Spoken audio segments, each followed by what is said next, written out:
You're listening to the Wiley Productions Network of Excellence, inspiring hope one story at a time. Welcome to Wiley Productions, NOE, Network of Excellent Podcast. I'm Kathleen Kane, and today we have invited Judith Knapp, the fee slasher here in Ocala. Hey, Judith. Hey, Kathleen. Thank you guys so much for having me. You're so welcome. Are you having a good morning so far? Good day? It's been amazing. So far, I already got to 2 different networking groups and got to meet a whole bunch of new people and chatting with friends that I haven't gotten to see that much in the last week or so.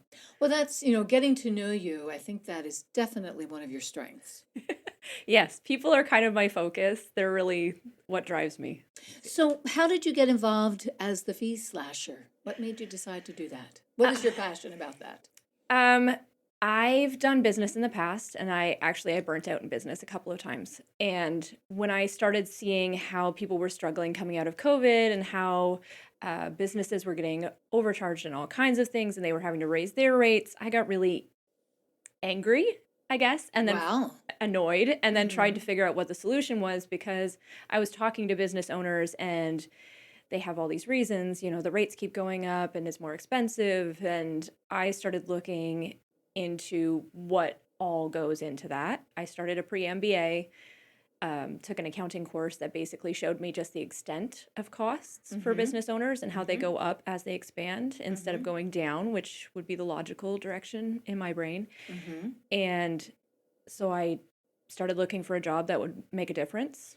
I got offered a job in payment processing, and once I actually learned enough in the field to realize how big an impact it actually could make if done well, I decided to launch my own business and functionally run as a broker and bring on a whole bunch of other tools so I can put money back into businesses' pockets and be their advocate in a very real way.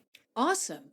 Well, I know we've talked a little bit about how the pandemic, how COVID actually spurred you on and inspired you. Tell us about that, because we know a lot of people had a lot of challenges during that time.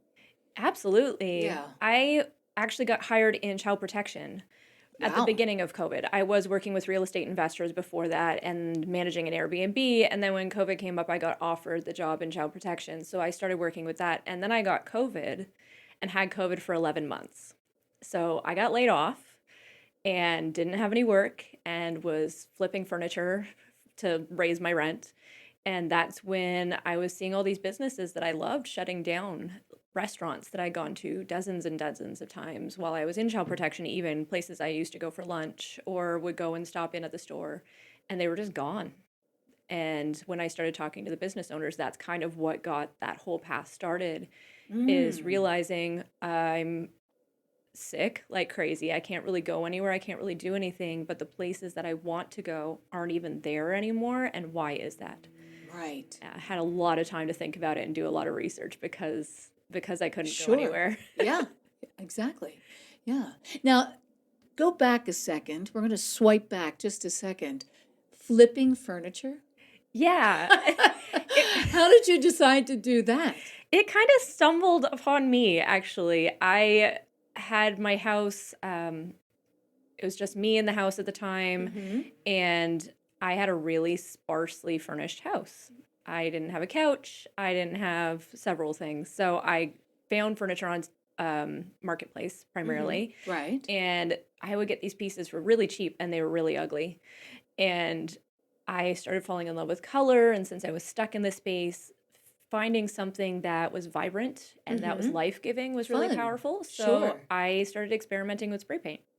I spray painted an antiqued piece of like a side table, and that was kind of what got me started. I built out a drawer in it. We created a whole bunch of little hidden spaces in there. Wow. And then it became dining room sets, and then it became like whatever stumbled into my path. I would go on Marketplace and be like, oh, I found a $20 dining room set. Let's redo all the chairs and everything. And then I had a caregiver who worked with me, and he would he would do anything I couldn't do because I didn't have the energy. Like I would sand for 5 minutes and he would have to take over because I'd be winded and needing a nap. Wow. Yeah, but we did a lot of really fun projects because of that, and I was able to pay my rent for 3 months because of it. That's so neat. So you have that creative side and you have the number side. And it seems as the fee slasher, you've actually been able to combine the two. Yes, a whole lot, which is And your love of people, as you said. absolutely. It's not a Yes. thing that you would ever expect, right? You're Mm-hmm. not a child who goes, "Hey, I want to be a payment processor when I grow up," and I don't really like you don't really want to be a business advocate when you're a child. Mm-hmm. But realizing how all of these things kind of feed into each other has been really fascinating for me. It's been very organic in the way that it's come about, and then all the new um, things that I've been able to add to it beyond just the payment processing have really given me a lot of options for Mm-hmm. how to help people when they're ready to have that extra hand in their pot, figuring things out and removing all the junk fees and all that jazz. Right. Now, who would you say has inspired you? Do you have someone in your life or someone from your past that you think of as a mentor and that keeps you going and thinking of new ways to do things and help people? I have several, but I think probably my top would be my dad. My Yeah. dad was a minister, Okay. but he worked as a mutual funds advisor for a while. He had a background in accounting. Mm-hmm. He would find new and creative ways to add value to our family all the time. He like started doing mystery shopping and was able to take my mom to London because he did such a good job with that. Mm-hmm. So he always had something else going, which allowed him to focus on the ministry without worrying about money. He was able to focus on something he was passionate about while making Right. sure with all these other things he was able to fund what mattered most. Yeah. And his ability to be ingenious about stuff like that and very, very compassionate and still have the financial side really, it gave a different perspective Mm-hmm. about what life could look like. Yeah, he just combined everything. Yeah. He was Combined like, here are everything all the together. things that I'm good at, Yes. and I'm going to do all of them. Right. Yeah. Now, how do you collaborate with the other businesses in the community? Because we know you're famous for that. That's how I kind of know you as that too. That's my favorite part, actually. I mean, if I could just get paid for helping other businesses grow and connecting them to other businesses, I would be all over that. But that's a major part of what I do is I meet with businesses. Once I get to know a business well enough, or I get to know what a business's needs are enough, I will connect them with somebody I've vetted and trying to Oh, as very warm a important. connection as possible. Mm-hmm. I had done a couple of referrals very early on that were not warm referrals, and they Mm-hmm. burned so fast through the lead Ah, that I okay. learned my lesson. And Okay. now I'm pretty careful about making sure I'm connecting somebody with somebody I'm already connected to. Right. And basically just seeing the area they're struggling with. So if they're having a hard time reaching people, then hey, here's somebody who can help you learn about social media, and here's somebody who can help you learn how to do it yourself. And then if you want to hire somebody, here's somebody I know who can help you hire somebody. Just having those conversations, basically learning about the things they're passionate about in their business, the things that they're struggling with, and the things that they wish they never had to touch again, Right. which is often the stuff that I wind up taking over Okay. because nobody likes going through their statements. Now, what was it about Wiley Productions that brought you in for a tour? Actually, I met Jack first. Right. I just stumbled upon him at a networking group that I was at. I was subbing for somebody, and he and I went with the group of people out for breakfast afterwards and just got into this amazing conversation about the community and about what we're trying to do and what the businesses we're working with are trying to do, and who we're wanting to work with and who we're wanting to help. And a lot of it was very synchronous. We were very much Okay. on the same page. Mm-hmm. And then he was like, you need to meet my boss. So I came in and I met with Dakota and Jack, and I think I was here for 3 hours or something like that. Yeah, We talked that's through what I heard. That's awesome. we talked through everything. Yes. Just everything about a whole bunch of different creative ways that we could go about things, visions that we've had for the community, things that we want to feed into the community. And all of that was very much on the same page. So seeing the passion and the heart of Wiley to make a difference in the community, provide excellence, provide value, and actually do it well instead of it just being about money was Exactly. really a heart thing for me. Yeah. Great. And speaking of that, how do you, how do you feel you're best able to serve the community, the heart of the community, especially here in Ocala? A lot of it has been education, I found, is just showing people that they are getting taken advantage of and that they don't have to be, and that there's somebody who wants to fight for them, and I'm willing to admit if I've made a mistake, and I'm willing to stand with them and find a solution for whatever's going on with them if there's any way I can. I think showing people, I mean, B&I always talks about giver's gain, and I think the real heart of that is that if you actually have a heart for other people and you care about other people and you want other people to succeed, ultimately, as I help other people succeed, we're all going to succeed. And Agreed. that's been my major thing, is if I can just find out how to leverage something for you and help you guys to thrive, whether it's Wiley Productions or any of the businesses I work with, or even friends who will never be my clients, I would rather do that and see Ocala thrive than get competitive and wind up keeping us all small. Right. So we are very like-minded. Yeah, absolutely. Yeah. And Ocala, I mean, it's amazing how much it has grown in just the last 2 years. Absolutely. I've watched it grow. I mean, Yeah. even visiting, just since, like, when I had COVID, I wasn't able to travel very much. I had people who would drive me around when needed, but I didn't get to go out a lot for like a year. And then Right. before COVID, it it's changed so much. The culture has changed, the way that people talk about it has changed. People have stopped talking about it as like a rundown um town, and now it's a city. It's a city that people are growing and they're looking for ways to grow and improve and provide actual value. And so many people that I've met actually want to help other people grow and actually see other people thrive. And that, like, genuine heart Yes. is so powerful. Maybe it's the horses. Maybe. Maybe it's the horses. You know me, I have horses, and that's one of the reasons why I moved to this area. And because it's a lot of it is about the horses. They're Yes. kind of like that.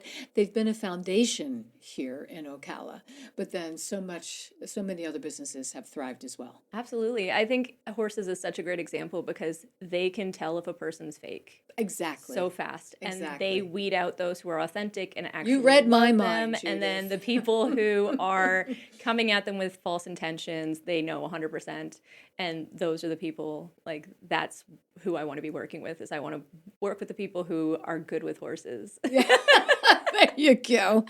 We're talking with Judith Knapp, and she is the fee slasher. Is there anything else you'd like to say? I think the big thing is just something that we've talked about before, is excellence is an option.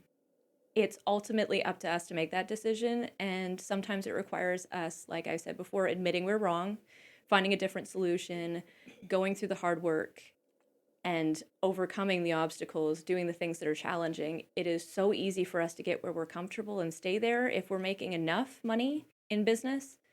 It's harder for us to start seeking out the people we don't know yet, or the people who are still struggling, or the people who are thriving Right. and learning from them.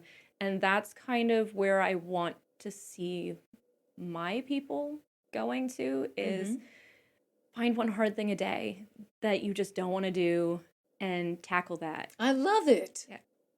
I usually have about 3 things, but I know, and like my list is You about probably do 5. too. It's kind of silly, honestly, and eventually get to the point where the hard things actually drive you. They make you so excited. True. Is going to a networking group, for instance. So I'm naturally fairly shy, which I would nobody not would have believe known that. that. Yeah. Nobody believes it when I say that. I am naturally very shy, but I love people. Mm-hmm. I think people are amazing. So I have a hard time at times remembering how to ask questions because I'm really interested, but my natural response would be just don't answer. And having to push myself past that every single day because I love the people, and putting that carrot in front of myself to say, but these people are so important and they're so valuable, and finding a way to bypass my natural response, which is, curling up with a book in my house and just doing the numbers. Yeah. Because that is the part that matters. It's the people that actually make the business worth anything. Otherwise, I'm just crunching numbers for nothing. Right. What's one of your favorite books that you've recently read? Oh, I have a bunch of them. I am in the midst of reading The 1 Minute Salesman, Oh, which is a very simplified, very down to basics. I would think for 1 minute. I mean, yes. The paragraphs are really easy to read. But there's so much depth that I've reread chapters multiple times. I haven't actually finished the book, even though I've been working on it for over a week. It's very much about how your mindset is and how you tackle things, and how that matters. Is that if you manage yourself well, your business is going to thrive. Everything leads out from there. Yeah, 100%. Yeah. Yeah. Well, thank you so much for coming in today and being a part of our NOE, Network of Excellence, here at Wiley Productions. Hopefully, you'll have a wonderful day moving forward. Thank you so much, Kathleen. I absolutely will. All right. We've been talking with Judith Knapp, again, the Fee Slasher. I'm Kathleen Kane, General Manager here at Wiley Productions, and we will catch you next time. Have an amazing day. You too. Thank you. Thank you for helping us with our mission to make this community a better place. For more information on how you can share your message of hope, please visit us at www.wileyproductions.com.